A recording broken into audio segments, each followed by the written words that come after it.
The streetlights cast streaks of golden light on the rain-slicked window of the Meridian high-rise. David Miller paused, gazing at the city of New York at midnight through the transparent glass.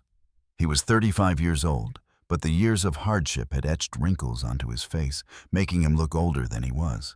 His loose gray-blue janitor's uniform couldn't hide his thin frame, the physique of a man who once had a different, more robust and hopeful life. He ran a damp cloth over a desk where a framed family photo stood proudly. A young mother smiled radiantly, holding her small son. A father with a happy smile, a cozy house with a lush green lawn.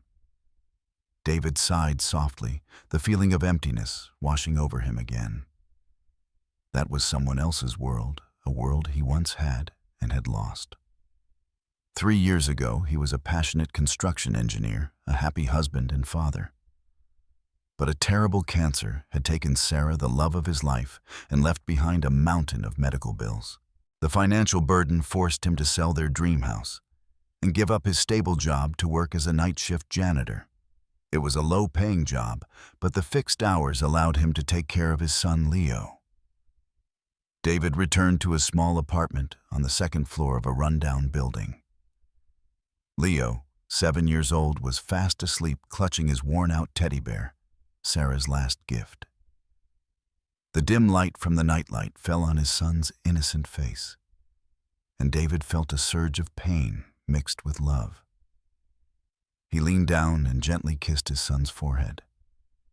His love for Leo was the only motivation keeping him strong after everything he had been through. In another world, in a luxurious penthouse on the Upper East Side, Evelyn Langford stood by a large window looking down at the sparkling lights of New York. She was the brilliant CEO of Langford Industries, a woman admired by the world, but profoundly lonely inside. The elegant dinner had ended, the partners had left, and she was left alone with a sense of emptiness. Her life was a long series of contracts meetings and diplomatic parties, but there was no one to share ordinary moments with. She thought of James, her 12-year-old son, who was at boarding school and could only be seen on weekends. The memory of his father, who had left years ago, was still a dull ache in her heart. The rain started to fall heavily, pattering against the window panes. Evelyn decided to drive home herself after the party to escape the constraints of her driver and bodyguard. She wanted to breathe her own air for a moment, but it turned out to be a mistake. In a small alleyway tucked behind an old building, the sound of the rain muffled everything. Evelyn was cornered by 2 men. They were aggressive and demanded money. Panicked, she offered her purse, but one of the men pulled out a knife. The pale yellow light of the street lamp reflected off the sharp blade, and Evelyn's heart seemed to stop. She screamed in desperation, her cry lost in the downpour. Just then a figure appeared. David, on his way home from his night shift, had heard her scream. He stopped. A rational part of his mind told him to back away, to call the police. He had Leo. He had a fragile life he couldn't risk. But then Evelyn's panicked eyes reminded him of Sarah's eyes in her final days, and a feeling of helplessness rose within him. He couldn't stand by and watch another woman suffer. "Hey." David's voice rang out dry but full of strength. "Leave her alone." The 2 robbers turned around, seeing David's thin frame and baggy clothes. They laughed mockingly, assuming he was a beggar trying to be a hero. David lunged forward not with strength, but with the courage and experience of a father who had once had to protect his child. He distracted the man with the knife, but in a moment of carelessness, the blade plunged into his side. The pain was bone deep, but David still struggled with the robber protecting Evelyn until the sound of a police siren echoed from a distance. As the robbers fled, David collapsed, his breath ragged. Blood stained the cold ground, mixing with the rainwater. Evelyn knelt beside him, trembling and horrified. "Oh God, you're hurt?" She pressed her hand against the wound, trying to stop the bleeding. "Thank you. Thank you." she stammered, her voice shaking. David smiled weakly, blood trickling from the corner of his mouth. You're safe. That's good. Then his eyes closed, his body sinking into darkness. His name, David Miller, was the night watchman who had saved her in that final moment. The stark white light of the hospital room ripped through the darkness in David's mind. He tried to move, and a sharp pain in his left side made him groan. Beside the bed, a 7-year-old boy was asleep on a hard plastic chair, his small hand gripping David's. It was Leo, his son. The warmth from that little hand was like a lifeline pulling him back to reality. Mrs. Chen, his kind elderly neighbor, sat in another chair, her face filled with worry. When Leo woke up, he hugged David tightly, his young voice trembling. "Dad, are you going to die like Mom?" The question was like another knife, sharper still, piercing straight into David's heart. The physical pain was nothing compared to the emotional agony of seeing fear and loss in his son's eyes. He held Leo close, squeezing the boy tightly. "No, son, I'm not going anywhere. I promise." He knew that promise was not just for Leo, but for himself as well. He had to live, had to be strong to be everything for his son. The next day, Evelyn came to visit David. She walked into the hospital room with a bouquet of white carnations, her designer suit replaced by a sophisticated cashmere coat. Her face still showed traces of the fatigue and panic from the rainy night, but her eyes had become more resolute. "I'm Evelyn Langford," she said, her voice warm. "I want to thank you. If it weren't for you, I might have—" "I'm fine," David interrupted, his voice weak but firm. He didn't want to hear more about it. He just wanted peace to recover and to go back to his son. Evelyn sensed his distance. She sat down, placing the bouquet on the table. "I know about your wife and your son. I'm sorry. I want to do something for you both. I'll pay for all the medical expenses." David felt his face flush. He didn't want to be a subject of pity in her eyes or anyone's. "That's not necessary, Mrs. Langford. I have insurance. The injury isn't that serious. What I did last night, I don't need to be paid for it."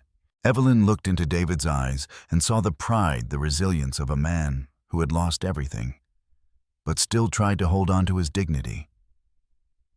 "This isn't payment," she said. "This is gratitude. You saved my life." The brief conversation ended when a nurse came in to check on David.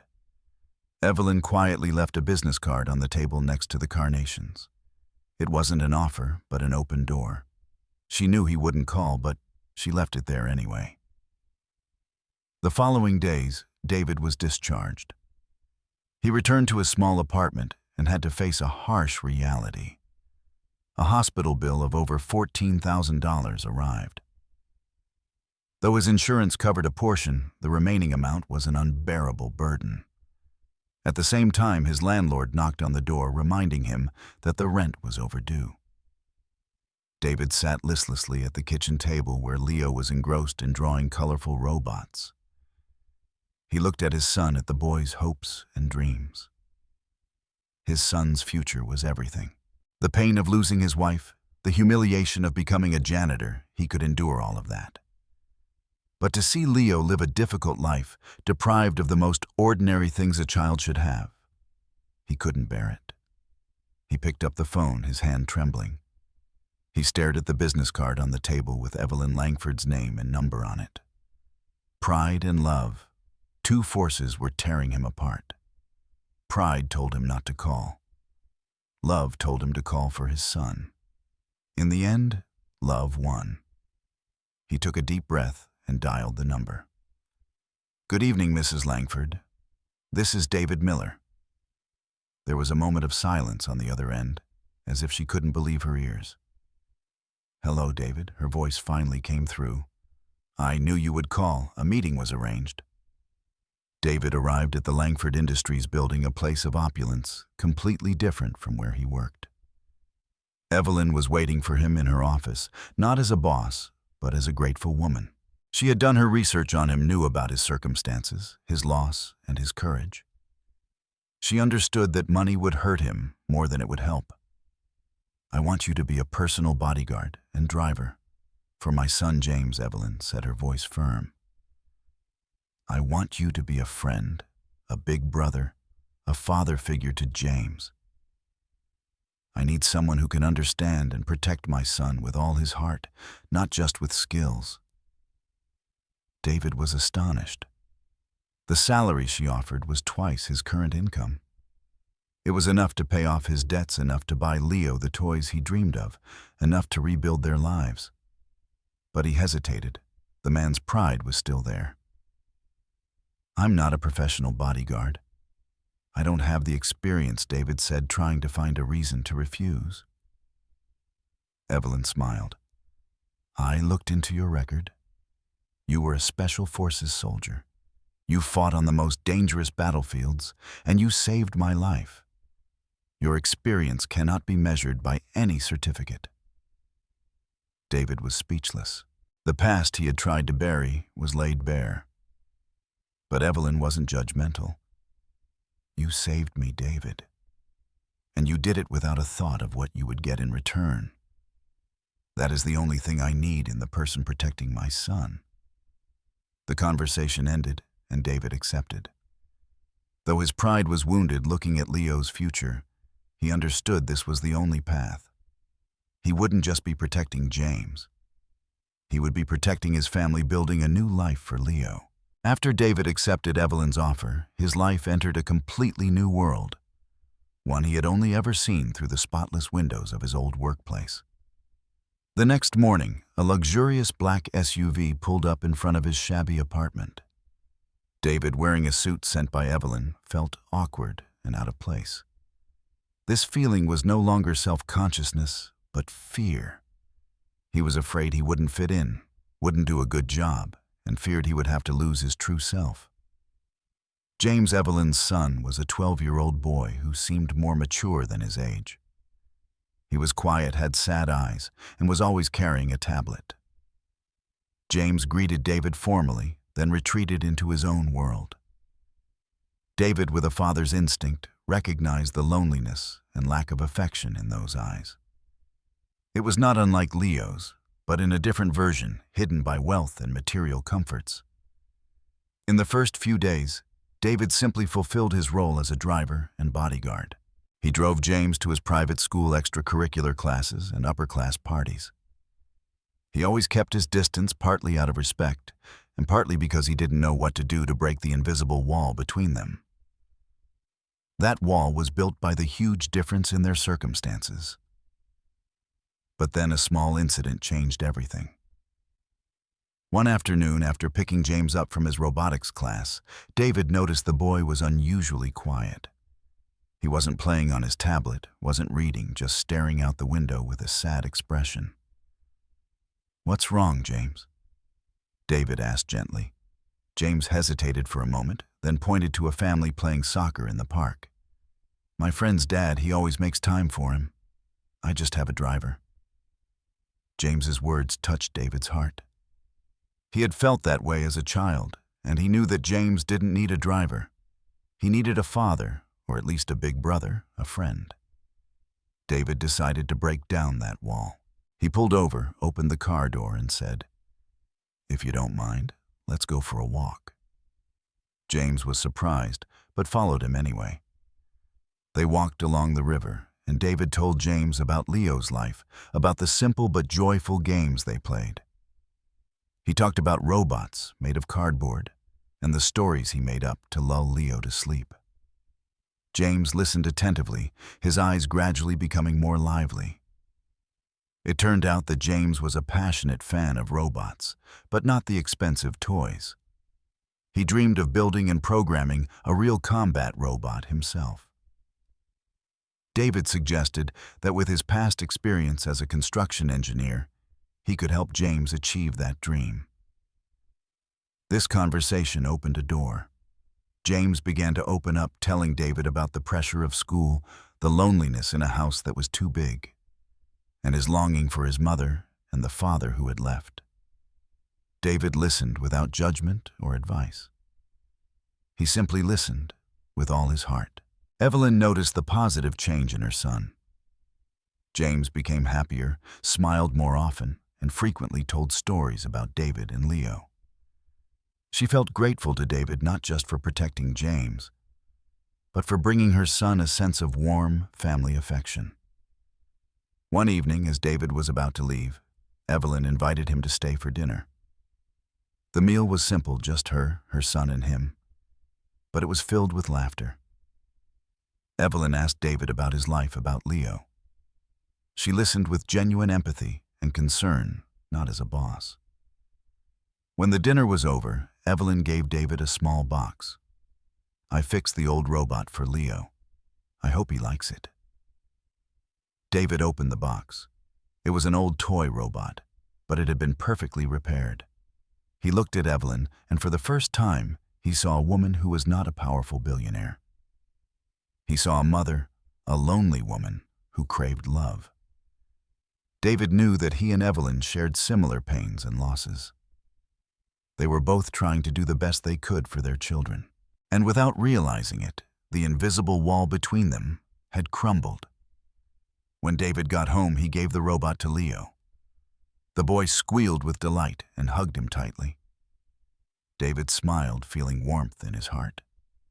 He knew he had found an escape, a new path to rebuild a life for Leo. And perhaps he had also found something for himself. David's new life settled into a strange rhythm that he was slowly getting used to. He no longer had to wake up in the freezing darkness to go to work. Instead, he started his day by making breakfast for Leo, then driving the luxurious car to pick up James. The bond between David and James grew stronger. James, now more open, often told David about his dreams of building robots, while David would share with James the adventures of Leo. The friendship between the two boys also grew, making Evelyn's house and David's apartment no longer feel so distant. Evelyn watched David, and she noticed an unseen strength in him. Although he was just a former construction engineer, he possessed a strange calmness. The way he drove, the way he observed everything around him, the way he reacted to unexpected situations, none of it was like a normal person. Once a truck nearly collided with them, and David handled the situation with an extreme professionalism that saved them from an accident. That reminded Evelyn of the man who had saved her on the rainy night. And she began to wonder, was there something more about David that she didn't know? David, with his instincts as a former Special Forces soldier, also sensed something amiss. He was always observing his surroundings, and he noticed strange cars frequently appearing near Evelyn's house. They posed no immediate danger, but the way they moved and watched indicated that it wasn't random. He remembered Evelyn's words about the threatening phone calls, and he knew that the danger had not disappeared. One evening, while having dinner with Evelyn and James, Evelyn's phone rang. She looked at the screen, and her expression suddenly changed. She excused herself to take the call, but David had already caught the look of panic in her eyes. He knew it wasn't a normal call. Evelyn returned, trying to hide her worry, but David saw through it. He quietly placed his hand on hers, his eyes steady. "What is it, Evelyn? You don't have to face this alone." Evelyn looked into his eyes, and she felt she was no longer alone. She had hidden the truth for too long. She told David about the phone calls, about the threats that were becoming more direct. The people on the other end weren't just demanding money. They were threatening James. "They said they would take away the most precious thing I have," she said, her voice trembling. "And I know that's James."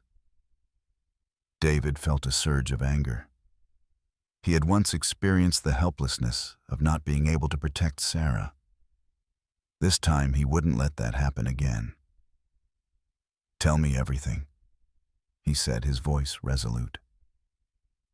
David and Evelyn began to investigate together. They found some information about a notorious criminal gang in New York who specialized in loan sharking and violent debt collection. They also found some clues about Evelyn's brother Marcus, who had mysteriously disappeared. Evelyn at this moment was no longer a powerful businesswoman. She was just a frightened mother, a desperate woman. David was there for her. He listened, reassured her, and helped her plan. He was no longer keeping his distance. He had become a part of her family. David also decided to seek help from his old friend, Marcus Williams, a former Special Forces soldier just like him. Marcus, now a security consultant, agreed to help David. He provided David with important information about the criminal gang and also warned him of their danger. "David," Marcus said, his voice serious. "These guys aren't petty thieves. They're part of an organized crime syndicate, and they're very dangerous. If they find out Evelyn is investigating them, they won't hesitate to act." David knew he had entered a new battle. This war wasn't just to protect Evelyn and James, but also to protect Leo and the life he was trying to build. He knew he couldn't run forever. When night fell, David returned to his small apartment. Leo was fast asleep, but David couldn't sleep. He sat quietly in the living room, staring at the pictures of Sarah. He felt a surge of sorrow and guilt. He had once promised her he would protect Leo, would give him a peaceful life. But now he was bringing Leo into a world full of danger. He knew he couldn't bury his past forever. He had to face it, had to use the skills he had learned to protect the people he loved. He couldn't be helpless again. David took out an old box where he kept Sarah's keepsakes. Inside there was a wedding ring, an old watch, and a letter. He reread Sarah's letter, in which she had written, "David, I know you will always be strong, always be a good father. Please live a happy life." David smiled through his tears.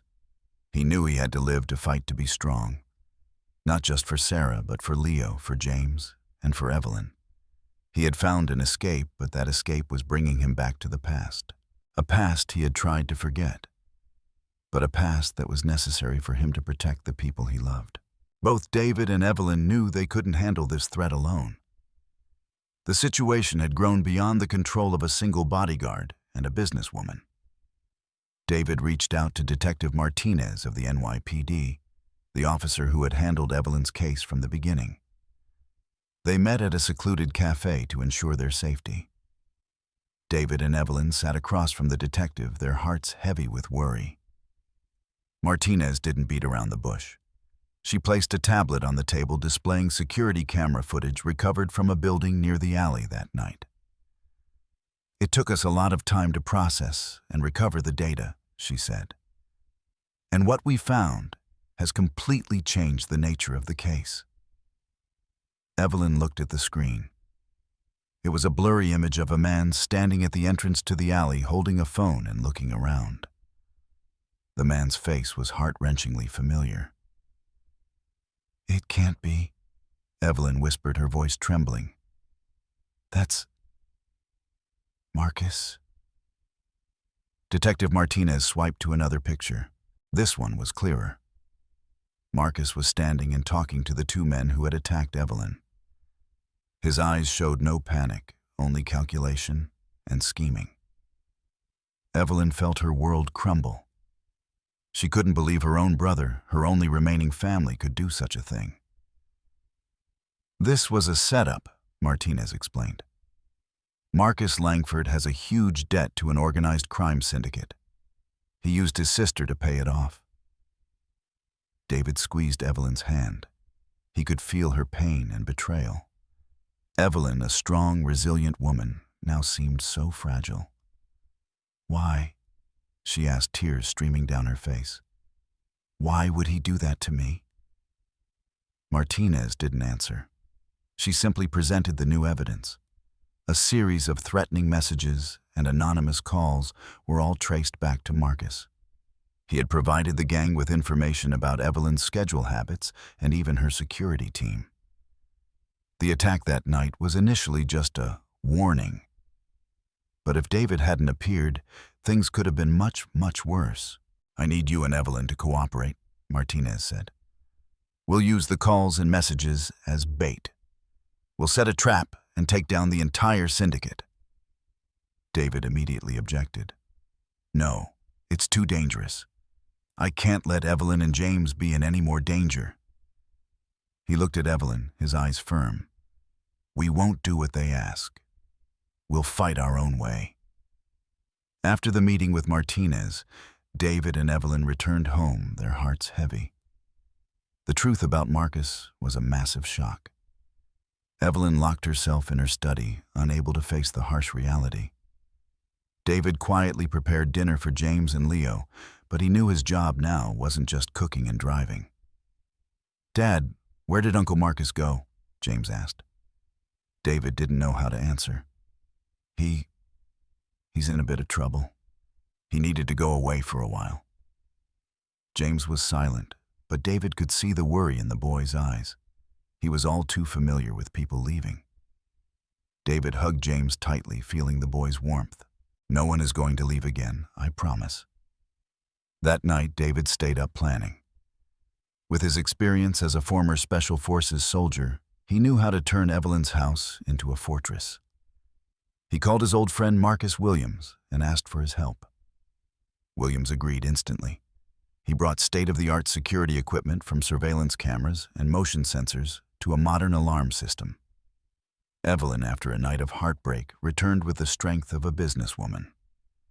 She and David sat down together and mapped out a detailed plan.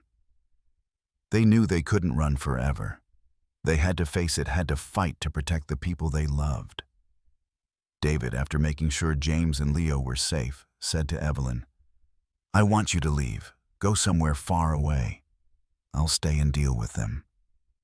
Evelyn shook her head. No, I'm staying. This is my fight, and I won't let you fight it alone. She took his hand, her eyes resolute. I trust you, David, and I know you'll protect me. Evelyn's words touched David's heart. He had once been a soldier fighting to protect his country, but now he was fighting to protect his loved ones. And with love and courage on their side, he believed they would win. That night before falling asleep, David spoke to Leo and James. Dad needs you to go somewhere safe. I'll be back soon. The two boys didn't ask many questions. They just hugged David tightly. You have to come back okay, Leo said. You promised.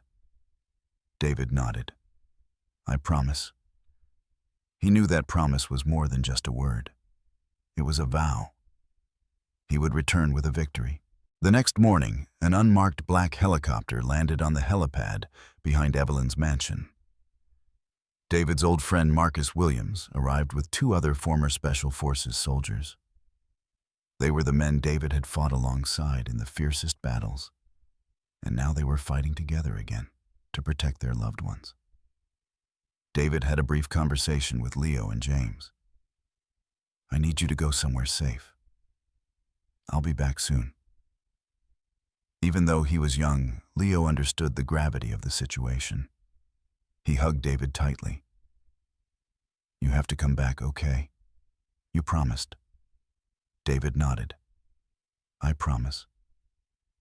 James, a smart and sensitive boy, didn't ask any more questions. He just looked at David, his eyes full of trust. Evelyn said her goodbyes to James. She held her son close, whispering words of love. I'll see you again soon. James nodded. I know. David will protect you. Evelyn looked at David, and she felt she had made the right decision. After the two boys had been taken away, the atmosphere in the mansion became tense. David and his team had turned the mansion into a fortress. They had installed the most advanced security equipment, from surveillance cameras and motion sensors to a modern alarm system. Every corner of the mansion was carefully monitored. Evelyn, with the composure of a businesswoman, worked with David to devise a detailed plan.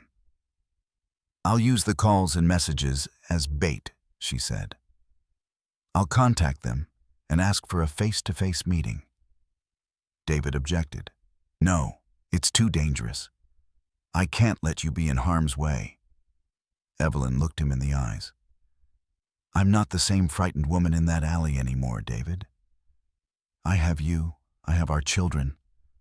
I won't let them fight alone." David looked at Evelyn and saw the strength of a mother, a woman ready to fight to protect her family. David knew he couldn't persuade her. He made a decision he would stay by her side and protect her. He told his team, "We'll fight our way. We won't wait for them to attack. We'll strike first." David had devised a bold plan. They would use a fake meeting to draw out the criminals. When they showed up, the team would attack them from multiple sides, giving them no chance to fight back. The plan was dangerous, but David believed it was the only way to end this war. That night, David and Evelyn shared a quiet moment. They sat together looking out the window at the sparkling lights of New York. "I once promised Sarah I would protect Leo," David said, his voice full of emotion. "But I couldn't."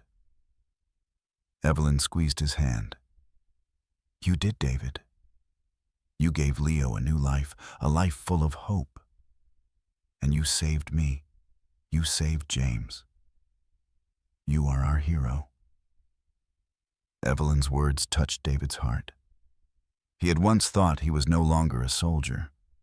He had once thought he had lost everything. But now he knew he had found a new family, a new purpose. That night, David was not only fighting for his life, but for the lives of Evelyn, James, and Leo. He knew he wouldn't be fighting alone. He had Evelyn, he had Marcus Williams, and his old friends. He had all of New York City, where he had found hope and love. When dawn broke, David and Evelyn were ready. They were dressed in bulletproof vests and equipped with modern weapons. They were ready to face the enemy, ready to fight for a new life. The war had begun. The atmosphere in Evelyn's mansion was as tense as a drawn bowstring. Dawn had broken, but the light did nothing to dispel the gloom. David and his team, including Marcus Williams, had completed their preparations. They had split up to guard the strategic positions David had laid out, turning the house into a solid fortress. Despite being fully equipped, each person felt an intense nervousness. This was not a military operation. This was a personal battle, and the lives of Evelyn, James, and Leo were at stake. Evelyn, in the bulletproof vest David had prepared for her, tried to maintain her composure. She paced back and forth in the living room, her eyes glued to the surveillance monitors where cameras recorded every movement around the mansion. David walked over to her, placing a reassuring hand on her shoulder. "You are not alone. I'm here," he said, his voice a powerful affirmation. "I'm scared, David," Evelyn confessed, allowing herself to be vulnerable for the first time. "I'm afraid I've put you in a dangerous situation you can't get out of." David smiled, a rare but sincere smile. "I've been in far more dangerous places than this. And I got out. This time will be the same." Just then, the sound of car engines echoed from a distance, getting closer and closer.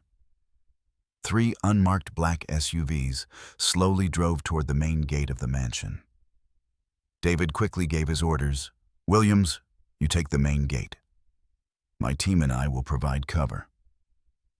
The cars stopped about 50 meters from the main gate. The doors opened, and a group of men in black stepped out, moving with a professional air. They were not the petty thieves David had faced in the alley. They were well-trained, organized criminals. David realized they were trying to create a diversion. "Williams," David said into the comms, "they're going to attack from the back. Get ready." David moved to the back of the mansion, where there was a large fence. He hid behind a wall, waiting. Just a few seconds later, another group of men appeared. They were trying to get over the fence to break in. David ordered his team, "Shoot for the arms and legs only. I want them alive to expose the mastermind." The battle began. Gunshots rang out, shattering the morning silence. David, with the experience of a former Special Forces soldier, moved fluidly, dodging the flying bullets. He shot at their arms and legs, neutralizing them one by one. In the midst of the chaos, a car from the main gate drove straight toward the mansion. The car door opened, and a man in a suit stepped out. It was none other than Marcus. He was trying to get to Evelyn, but David had seen through his scheme. He hadn't come to beg for forgiveness. He had come to lure Evelyn out. "Evelyn," David said into the comms, "don't go out. Marcus is a decoy. They have snipers." But it was too late. Evelyn had seen Marcus on the surveillance monitor. She couldn't believe her own brother would do such a thing. She ran outside calling his name. Marcus saw Evelyn and gave a sinister smile. He pulled out a gun and pointed it straight at her. "You'll pay for what you've done, Evelyn," he said. But before Marcus could pull the trigger, a bullet went through his shoulder. It was David. He had shot Marcus in the shoulder, neutralizing him. David ran to Evelyn and held her close. "I told you. I'll protect you." Marcus fell to the ground, looking at David with eyes full of hatred. "Who are you?" he asked. "Who are you to interfere in my business?" David looked into Marcus's eyes, his own filled with determination. "I am David Miller, a soldier who once fought to protect his country, and now I will fight to protect the people I love." At the same moment, Marcus Williams and his team arrived. They arrested Marcus and the other criminals. The battle was over, and David and Evelyn stood together. They looked at each other, their eyes filled with love, gratitude, and trust. The battle had ended, but a new chapter in their lives had just begun. New York City, 1 year later. Life had returned to its normal rhythm, but for David and Evelyn, everything had changed completely.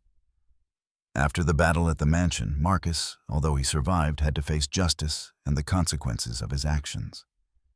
He was arrested and convicted. Evelyn, with David's help, had resolved the issues related to the corporation and solidified her position.